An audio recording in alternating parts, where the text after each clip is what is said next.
तो बच्चों आज की क्लास में ना हम लोग जो काम शुरू करने जा रहे हैं पेज नंबर 33 से।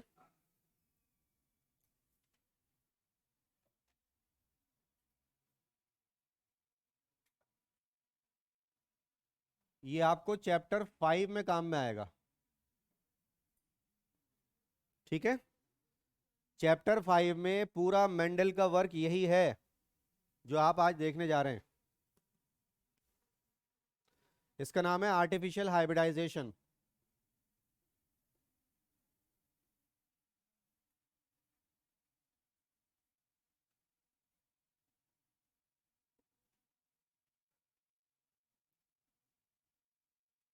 सपोज हमारे पास दो प्लांट हैं या उनके फ्लावर्स हैं।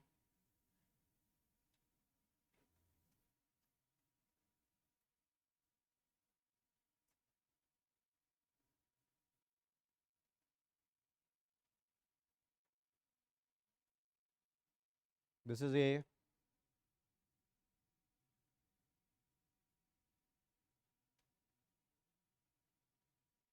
This is B. जैसे कि आपको जेनेटिक्स में भी याद होगा टॉल एंड डाफ। इमेजिन कर लेते हैं कि ये डाफ का फ्लावर है, ये टॉल का फ्लावर है। हालांकि फ्लावर के साइज इक्वली होते हैं पी प्लांट में।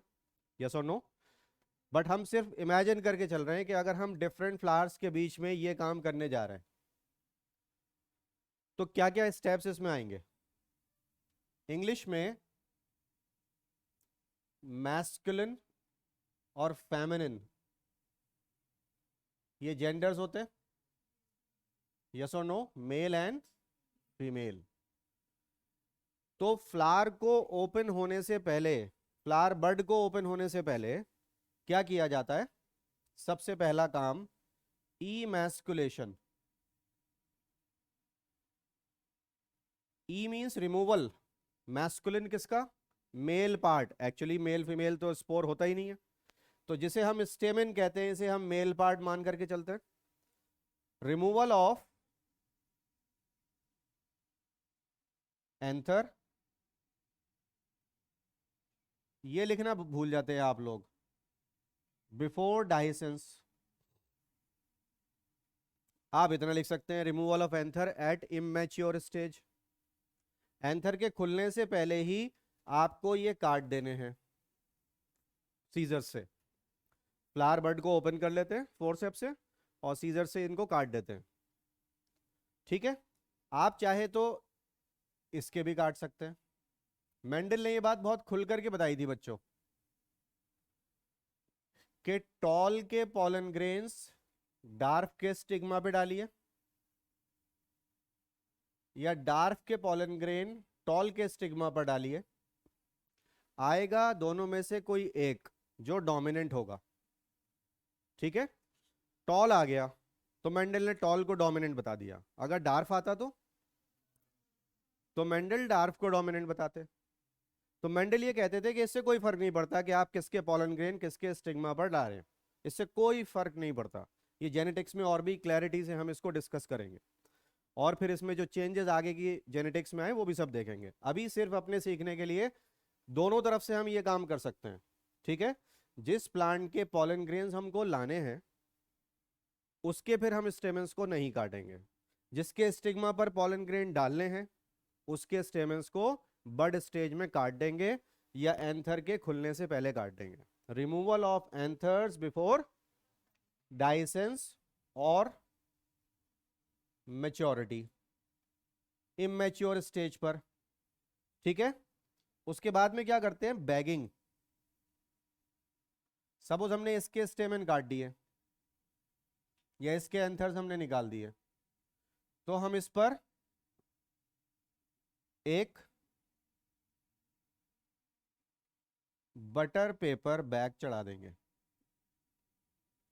ठीक है, राइस पेपर बैग या बटर पेपर बैग जो हाइड्रोफोबिक कोटिंग होती है उसके ऊपर लेमिनेशन होता है। क्योंकि पी प्लांट तो फील्ड में था ना, तो अगर बारिश होगी तो क्या होगा? पेपर बैग होगा नॉर्मली तो वो गल जाएगा। यस और नो? ऐसा पेपर बैग लेना है जिस पर मॉइस्चर का असर ना हो या वाटर का असर ना हो, हाइड्रोफोबिक होना चाहिए। और एक बात बुक में नहीं लिखी है जो मैं आपको बताऊं, क्योंकि हमने ये किया है इसलिए हमें मालूम है। नीडल से होल कर देते हैं एयर पैसेज के लिए, और प्लांट पर एक टैग भी लगाते हैं, टैगिंग भी करते हैं, बैगिंग के साथ साथ टैगिंग भी करते हैं कि हमने इसमें इस डेट पर इमैस्कुलेशन किया था। भाई हमें सब पता होना चाहिए ना कि इसका स्टिग्मा कब रिसेप्टिव होने वाला है। ये तो साइंटिस्ट ने हमें सब बता रखा है कि हमें इंतजार करना है 10 दिन या 15 दिन या 20 दिन, इतने दिन में इसका स्टिग्मा रिसेप्टिव हो जाएगा, तभी तो डस्टिंग करेंगे, या उससे पहले कर देंगे। आप समझ रहे हैं बात? तो टैगिंग, टैग पे हमने लगा दिया कि भाई हमने करा था, अपना नाम सबसे पहले लिख दिया, डेट लिख दी, टाइम लिख दिया कि इस टाइम पर हमने इसका इमैस्कुलेशन किया, राइट। ये वर्ड मिसिंग है एनसीईआरटी से, but this is done in artificial hybridisation. अगर आप नहीं लिखेंगे तो मार्क्स नहीं कटेंगे, लेकिन अगर आप लिख देंगे तो इंप्रेशन अच्छा हो जाएगा एग्जामिनर पर। ऑलराइट, अब हम वेट कर रहे हैं कि स्टिग्मा रिसेप्टिव हो जाए, और वो वेटिंग टाइम ऑलरेडी साइंटिस्ट ने हमें बता रखा है कि किस प्लांट में कितना होता है। You know what new students do? They do research. Yes और नो? कभी तोड़ के देखा इस वर्ड को दोबारा? यस और नो? अगर आप पहली बार कोई काम कर रहे हैं जो पहले किसी ने ना किया हो, तब आप मान करके चलिए कि नोबेल प्राइज मिल सकता है। हमारे सपने ही बहुत छोटे छोटे हैं। नीट में सिलेक्शन हो जाए, ये सपना है हमारा, इसको हम बहुत बड़ा सपना समझते हैं। यस और नो? 12 या 15 साल हो गए मुझे एक प्रोजेक्ट से जुड़े हुए। वो वर्ल्ड लेवल का प्रोजेक्ट है, दुनिया में उसके साथ, उस प्रोजेक्ट के साथ millions of people are attached. मैं भी उससे जुड़ा हूँ कि अगर वो सक्सेसफुल हुआ कभी तो नोबेल प्राइज सबको मिलेगा, मतलब वो इक्वली डिस्ट्रीब्यूट हो जाएगा। शायद हो सकता है हमें $1 या एक पेनी मिले, बट नाम तो लगेगा। उस प्रोजेक्ट के बारे में कभी बताऊंगा मैं आपको, बहुत ही बढ़िया है, बहुत ही इंटरेस्टिंग है।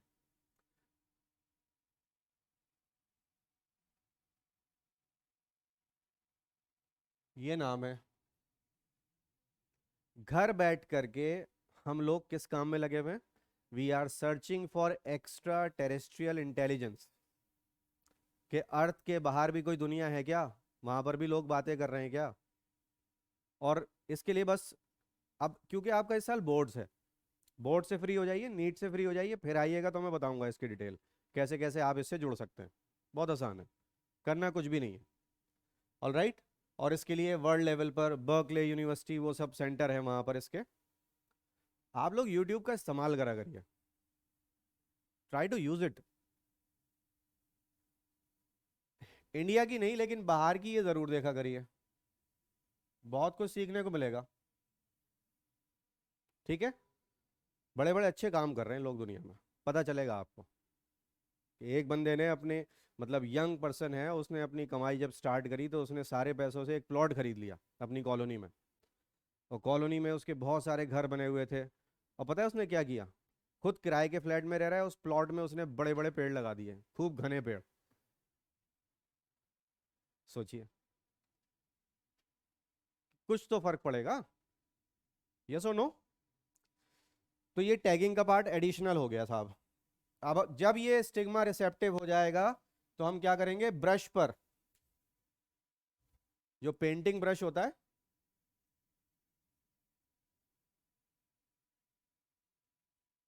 इस ब्रश पर हमने इसके पॉलन ग्रेन्स ले लिए और बैग हटा करके डस्टिंग कर दी, ब्रश से पॉलन ग्रेन यहां डाल दिए, बैग हटा करके डस्टिंग करी, बैग हटा करके करी, ये बुक में नहीं लिखा है, लेकिन साइंटिफिक मेथड तो यही है ना। Tell me. Remove the bag, dusting करिए और फौरन फिर बैग चढ़ा दीजिए। That means dusting and rebagging. देखिए यहां पर जो मैं बताने जा रहा हूं वो चैप्टर 5 की बहुत ही खास चीज है। एनसीईआरटी सब कुछ लिख के देती है, लेकिन हम जो है वो अपने पुराने तरीके से जब पढ़ाई करते हैं ना तो हम वैसे ही हो जाते हैं जैसे पहले के लोग थे, कोई चेंज नहीं लाते, फिर क्वेश्चंस में फंस जाते हैं। अब हम ये मान करके चल रहे हैं कि ये पॉलन ग्रेन जर्मिनेट करेंगे, फर्टिलाइजेशन होगा, डबल फर्टिलाइजेशन होगा, सिनगेमी और ट्रिपल फ्यूजन होगा कि नहीं होगा। और फिर यहां पर ओवरी में कौन थे बेटा? ओव्यूल। वो क्या बन जाएंगे? सीड। तो अब जो हमको मिलेगा इस सब के बाद जो रिजल्ट होगा वो क्या होगा? हाइब्रिड प्लांट होगा या हाइब्रिड सीड होगा? समझ रहे हैं आप? और हम लिख करके आ जाते हैं अब हाइब्रिड प्लांट मिल जाएगा हमें। छोटी छोटी बातें हैं। You are going to get hybrid seed, not hybrid plant. ठीक है। और सुनिए बात, इस चैप्टर 2 में काम में आएगी। इस हाइब्रिड सीड की जब हम सोइंग करेंगे, सुलाना नहीं है, क्या करेंगे? मट्टी में बो देंगे इनको, तो ये जर्मिनेट करेंगे। और इनके जर्मिनेशन से क्या निकल करके आएगा? क्या निकल करके आएगा? हाइब्रिड प्लांट निकल करके आएगा। यस और नो?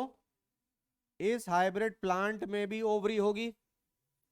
उसमें हमको क्या मिलेंगे? हमें मिलेंगे सीड्स फ्रॉम हाइब्रिड प्लांट। क्या मिलेंगे?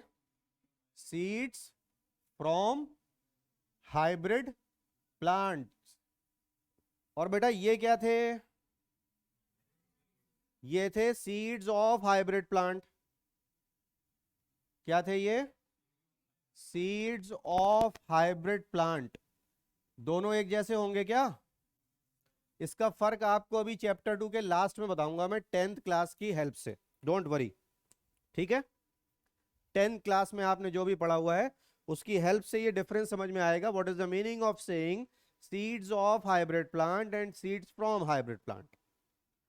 ये एक ऐसी चीज है जिसे लेकर के चैप्टर 2 के लास्ट पेज में अच्छे अच्छे बच्चे कंफ्यूज रहते हैं, चाहे टीचर कितने अच्छे से समझा दे, उनका वो कंफ्यूजन खत्म नहीं होता। क्यों नहीं होता?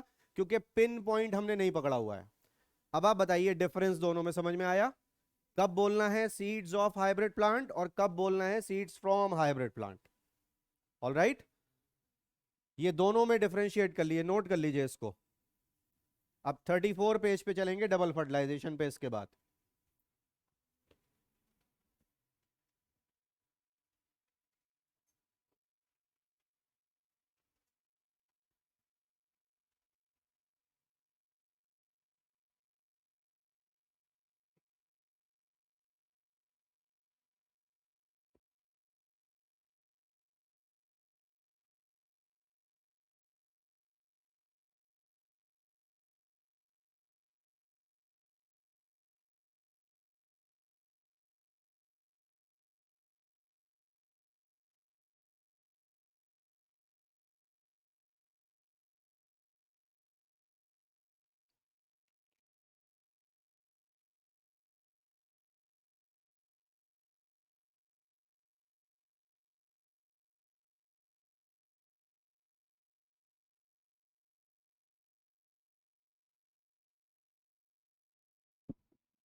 Should I rub it now? Make it fast.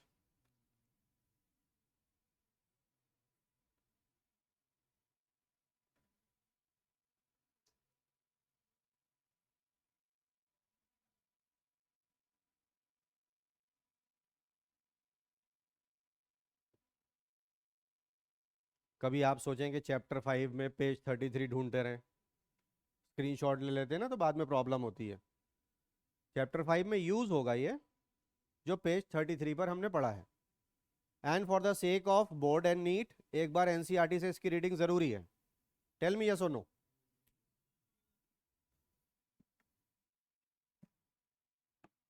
ऐसा तो नहीं कि हम कोई चीज मिस कर दें ना, छोटी छोटी बातें होती हैं, बड़ी बड़ी बातें बन जाती हैं फिर।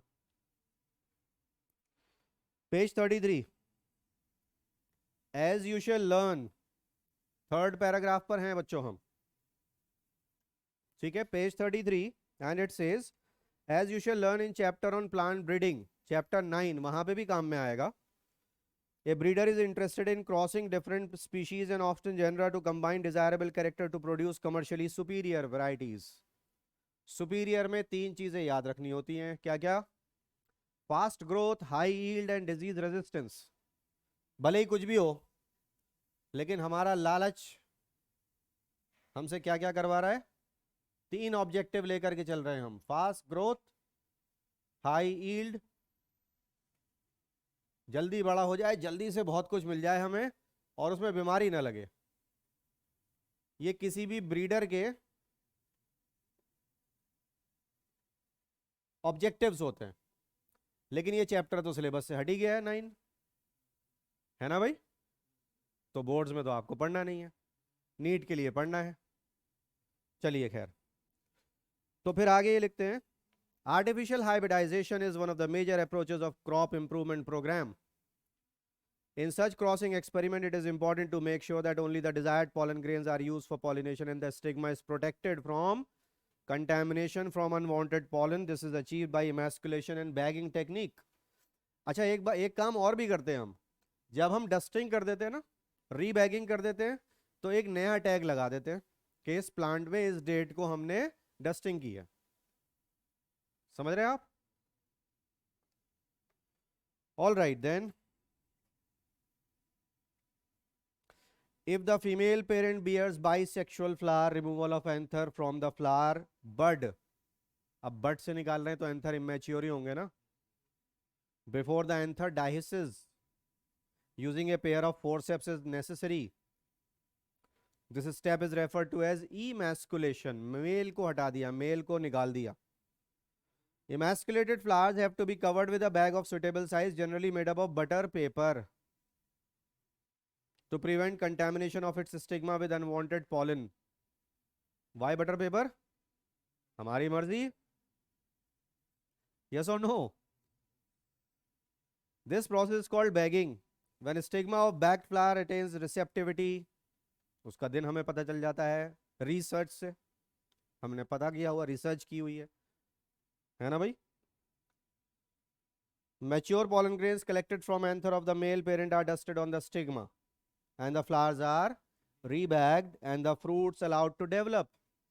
If the female parent produces unisexual flower, कोई जरूरत नहीं है बैगिंग की, है ना? है तो इमैस्कुलेशन की नहीं है. बैगिंग तो हर जगह करनी है, हमें तो स्टिग्मा को प्रोटेक्ट करना है. Female flower buds are bagged before the flowers open. Flowers open या flower bud open? When stigma becomes receptive, pollination is carried out using the desired pollen and the flowers are rebagged. Moving on to page 34, double fertilization. We have done this already, लेकिन एक बार कर लेते हैं. ये रब कर दूं? Sure? तो चाहे प्लांट ब्रीडिंग हो या एनिमल हस्बेंड्री हो, ये ऑब्जेक्टिव होते हैं. Fast growth, high yield and disease resistance. एक बात और बता दूं मैं आपको, ये जो यील्ड वर्ड है ना, यील्ड और यील्ड जो भी बोलना चाहे, इसी को हार्वेस्ट भी कहते हैं. चाहे वो प्लांट से हो या एनिमल से हो, इसी को प्रोडक्ट भी कहते हैं, इसी को प्रोड्यूस भी कहते हैं. इतने नामों से जाना जाता है. इसे फल भी कहते हैं, मेहनत का फल, सबर का फल. यस और नो? तो फ्रूट भी यही है. जरूरी नहीं कि वो राइप एंड ओवरी ही हो, है ना? कि तुमको क्या मिला, हमें बहुत पैसे मिले. अब गोट फार्मिंग कर रहे हैं लोग, अलग अलग काम कर रहे हैं. ताहिर सर ने भी करके छोड़ी है. आइडियाज बहुत है उनके पास.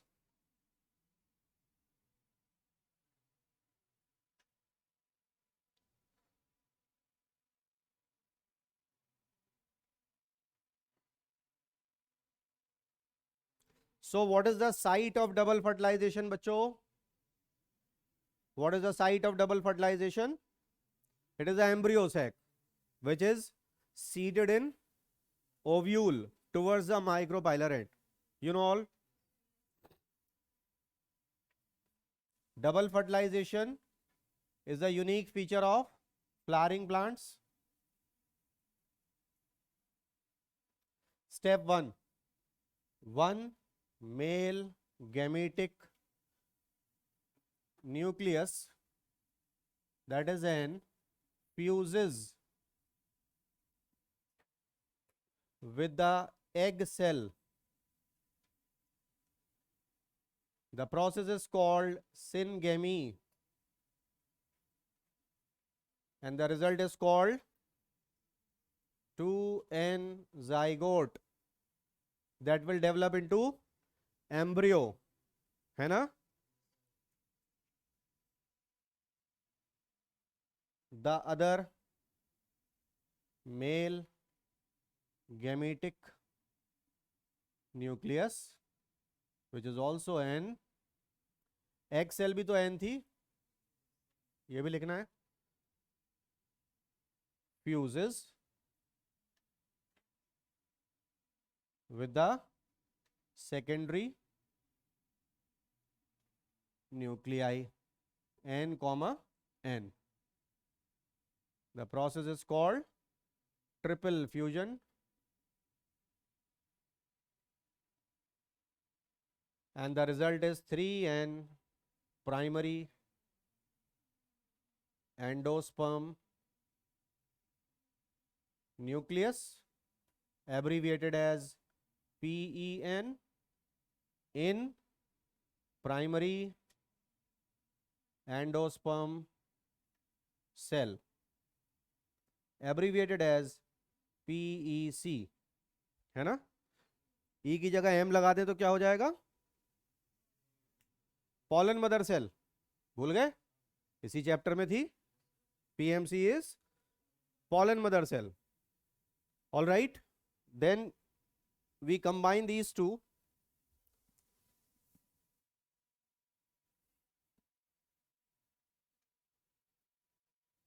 This one and this one together are known as double fertilization.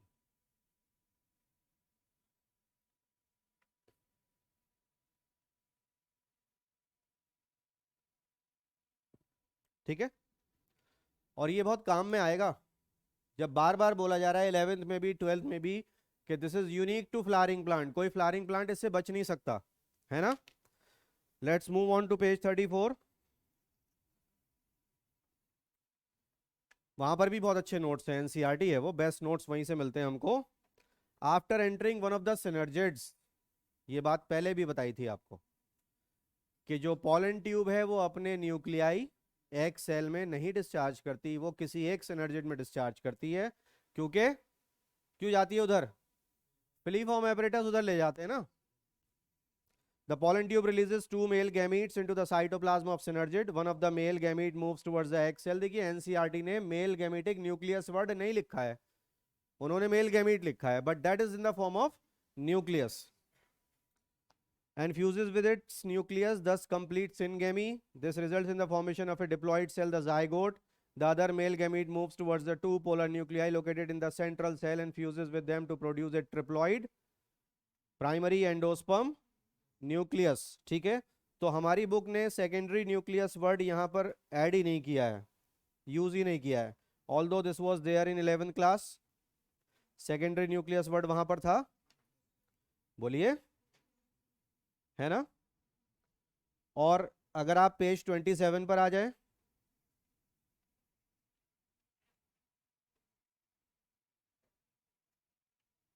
वहां पर भी एंटीबोडल्स के बाद जो लाइन है बच्चों, एंटीबोडल बोल्ड टेक्स्ट में लिखा हुआ है, उसके बाद जो लाइन है वहां पर भी उन्होंने पोलर न्यूक्लियाई ही लिखा हुआ है ना?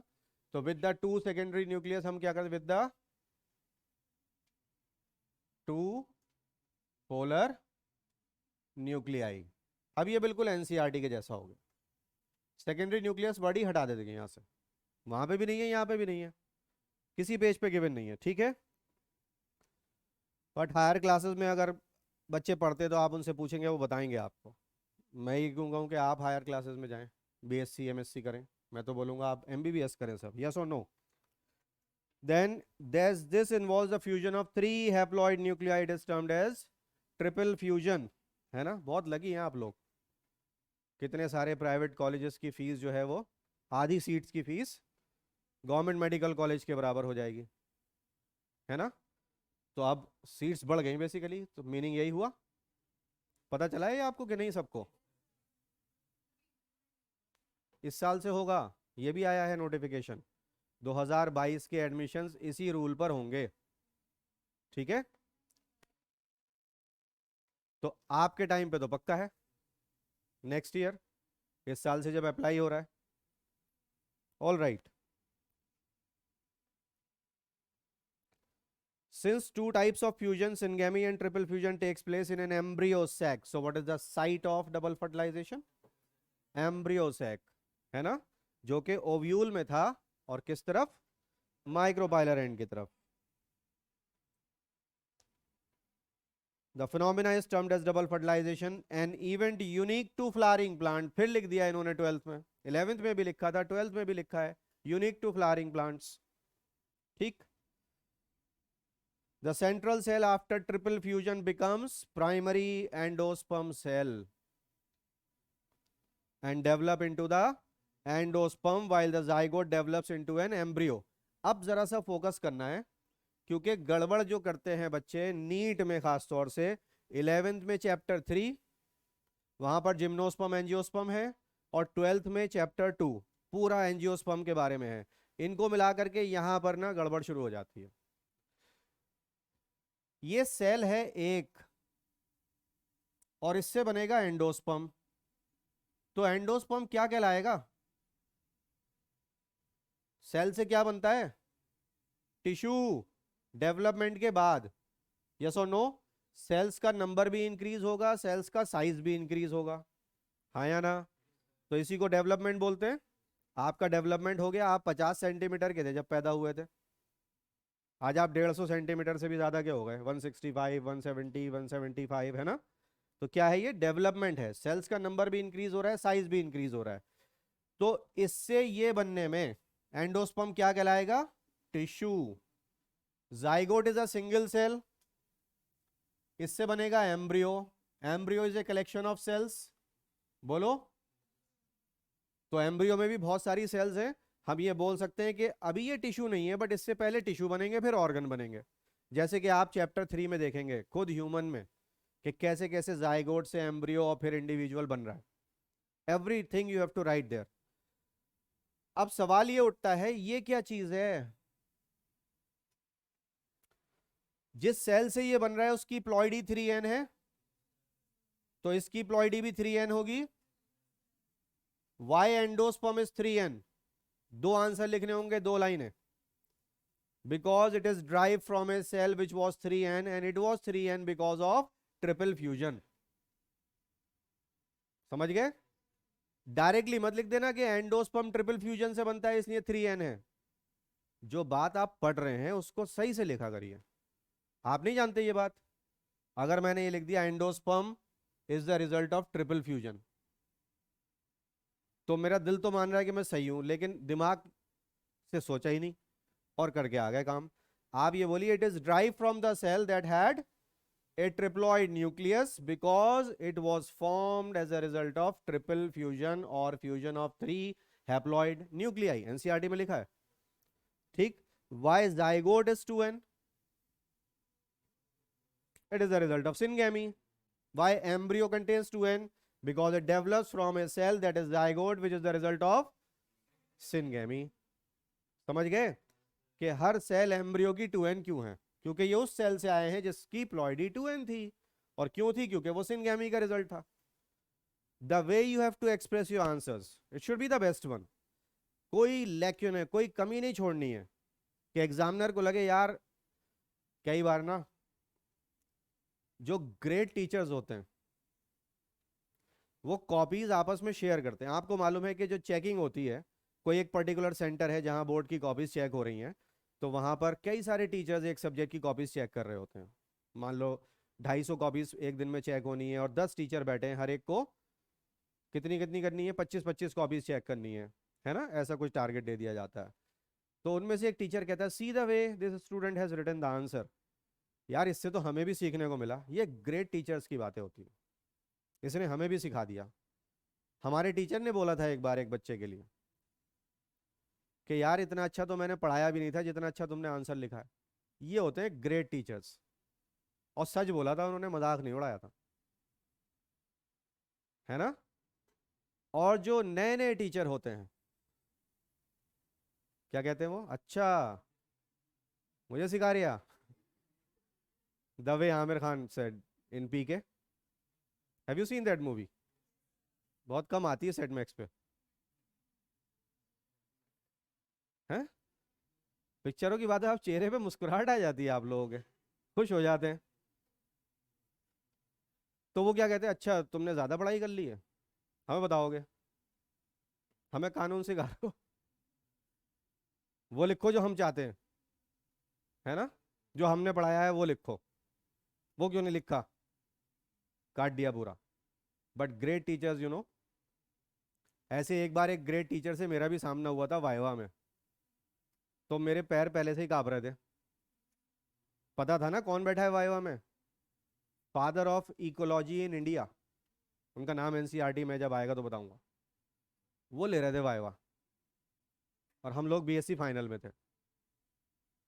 तो पैर कांप रहे थे, हालत खराब, धड़कने बढ़ी हुई, है ना। एक दूसरे से कहते देखो दिल कितनी तेज तेज धड़क रहा है। तो दूसरा कह रहा था अच्छा तो क्या रोक दें इसे, धड़कने दो, उसका तो काम ही है। तो अंदर गए घबराहट लेकर के। अफसर ने पूछा, he was the father of ecology in India, उन्होंने पूछा व्हाट इज पॉपुलेशन। रटी हुई डेफिनेशन फड़ फड़ फड़ हमने बोल दी घबराहट में। You know what he said, very good, very nice, आपने पॉल्यूशन की डेफिनेशन बहुत अच्छी बताई, अब आप पॉपुलेशन की डेफिनेशन बताओ बेटा। फिर 1 मिनट सोचा, फिर वो भी रटी हुई थी, वो भी बोल दी। ये होते ग्रेट टीचर्स। और होता कोई नया सा, जाओ बाहर निकलो, देखो कहाँ कहाँ से आ जाते हैं। हम पूछ रहे हैं पॉपुलेशन और बता रहे हैं पॉल्यूशन, जीरो दे दिया। अब वो क्या कह रहे हैं, वेरी नाइस, वेरी गुड, शाबाश बेटा, आपने पॉल्यूशन की बहुत अच्छी बताई, अब पॉपुलेशन की बताइए। आज तक याद है मुझे। These are the you know characters of nice teachers. उन्हें पता था, इसे मालूम है, उनको ये भी मालूम है, ये भी पता था कि ये घबराया हुआ है क्योंकि इसे पता है कि मैं किसके सामने बैठा हूं। ये भी पता था उन्हें। तो बड़ा कूल और रिलैक्स कर देते हैं। जितनी हमारी घबराहट होती है ना, जितने बड़े इंटरव्यू में आप जाएंगे, उतनी ही वो आपकी घबराहट को बिल्कुल जीरो कर देंगे, रिलैक्स कर देंगे बिल्कुल आपको। तो उनको पता है कि कैंडिडेट की हालत क्या है। बट उसमें अगर कोई नया होता है ना, तो वो अच्छे से फिर यू नो वाइवा लेता है। अच्छा ये भी पता है इसको, अब और मुश्किल पूछता हूँ। All right then. तो देखिए भाई, इसको इसमें कन्वर्ट होना है, हाँ या ना। इसको इसमें कन्वर्ट होने के लिए इसको क्या देना पड़ेगा, न्यूट्रिएंट्स, यस और no, don't say nutrition. Nutrition कोई चीज नहीं है, न्यूट्रिशन एक प्रोसेस का नाम है ना। चीज होती है न्यूट्रिएंट्स। हम चीज लेने जा रहे हैं बाहर से, तो हम न्यूट्रिएंट्स लेकर के आते हैं, कभी कभी एंटी न्यूट्रिएंट्स भी ले आते हैं। हाँ, एमएसजी, पिक्चर का नाम नहीं बता रहा हूँ, बड़ी खतरनाक चीज है ये जो आप खाते रहते हैं ना ईटेबल्स, उसमें बहुत होता है monosodium glutamate, as a preservative it is added, not the movie MSG. Monosodium glutamate preservative की फॉर्म में ऐड होता है। और छोड़िए, ये एक अलग चीज है, अलग कॉन्सेप्ट है, उसकी बात बाद में करेंगे, although it is discussed in class 11 biomolecule, वहां बताया था मैंने। तो पहले ये बनना चाहिए कि पहले ये बनना चाहिए, ठीक है बात समझ में आ गई कि नहीं। तो पहले ये बनेगा उसके बाद ये बनेगा, यानी कि हमारा अब तीसरा टॉपिक होगा डेवलपमेंट। हम किसका डेवलपमेंट पढ़ चुके हैं, डेवलपमेंट ऑफ मेल गैमीटोफाइट। हम पढ़ चुके हैं डेवलपमेंट ऑफ फीमेल गैमीटोफाइट। अब हमें पढ़ना है डेवलपमेंट ऑफ एंडोस्पर्म, फिर पढ़ेंगे डेवलपमेंट ऑफ एम्ब्रियो। समझ में आया कि नहीं। अब जरा एक सेंटेंस लिखिए,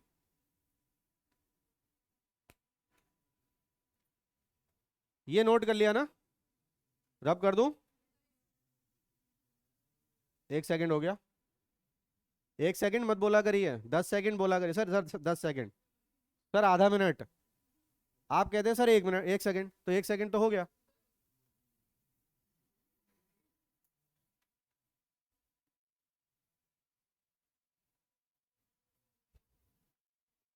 देखिए मैं क्या लिख रहा हूं, जरा ध्यान देना।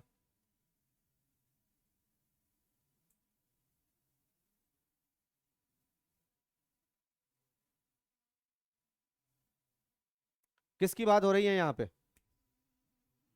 इन ऑल सीड बियरिंग प्लांट्स, मतलब सीड कौन कौन से प्लांट्स में होता है? जिम्नोस्पर्म और एंजियोस्पर्म दोनों में होता है ना? तो इस सेंटेंस को लिखिए और ब्रैकेट में लिखिए जिम्नोस्पर्म एंड एंजियोस्पर्म, दोनों आ गए इसमें। इन all seed bearing plants, gymnosperms and angiosperms,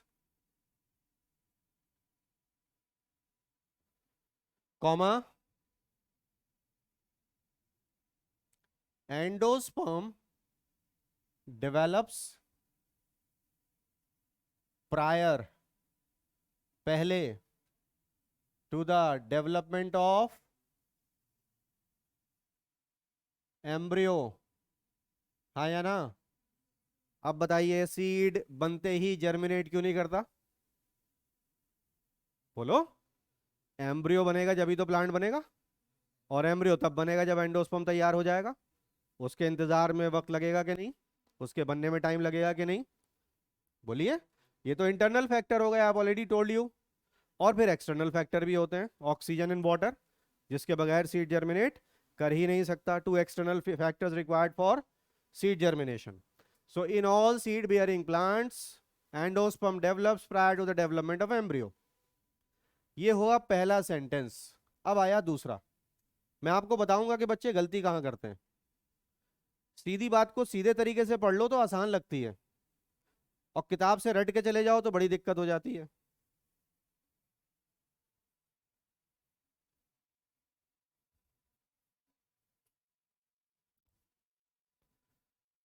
in gymnosperms, जिस प्लांट के नाम में स्पर्म लगा है उसमें सीड है ना भाई? और जिसमें सीड है उसमें कॉटिलिडन्स होंगे ही होंगे। मोनोकॉट में 1, डाइकॉट में 2, और इनमें 2 से ज्यादा होते थे। पाइनस में 5, वो जिम्नोस्पर्म है। पाइनस का बीज हम खाते हैं, चिलगोजा, पाइनस से आता है, जिम्नोस्पर्म से आता है, सीड है। ठीक है। In gymnosperms endosperm develops without fertilisation, therefore it is, अब एक सेट ऑफ क्रोमोसोम आया समझ में? जिम्नोस्पर्म का एंडोस्पर्म हैप्लॉइड होता है, एन होता है, अगर बॉडी 2n है तो। ठीक है।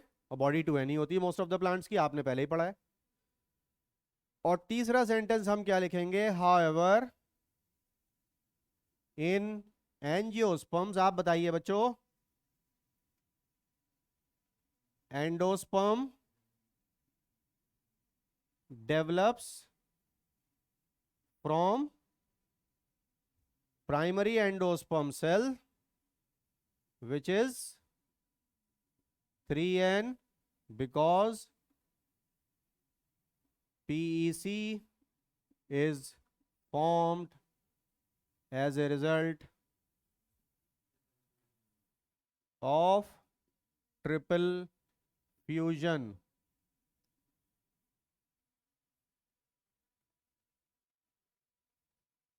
and therefore endosperm is 3n, triploid, triploid. ठीक है। अब बच्चे गड़बड़ ये कर देते हैं कि जिम्नोस्पर्म में वो बोल देते हैं कि फर्टिलाइजेशन से पहले एंडोस्पर्म बन जाता है, तो वो हैप्लॉइड है। क्या कह दिया? फर्टिलाइजेशन से पहले बन गया तो हैप्लॉइड है, फर्टिलाइजेशन के बाद बन रहा है तो 3n है, ट्रिप्लॉइड है, ट्राइप्लॉइड।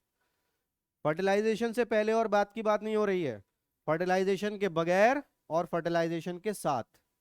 फर्क समझ गए? कुछ एक जो मिसगाइड्स होती है ना, जिसे आप गाइड समझ के पढ़ते हैं, मिस गाइड, उसमें ऐसे लिख देते हैं। तो ये ब्लंडर कर देते हैं बच्चे। और अगर ये बात नहीं बताई जाती तो आप तो जिम्नोस्पर्म का एंडोस्पर्म क्या पता ये लिख देते, उसमें होता ही नहीं। क्या पता ये लिख देते 3n होता है। कुछ भी लिख सकते हैं, हमारा क्या पता है। यस और नो, हमारा कोई भरोसा है? कहते नहीं हो अपने आप से, अपने दोस्त, हमारा कोई भरोसा नहीं है, हम क्या कब कर दें।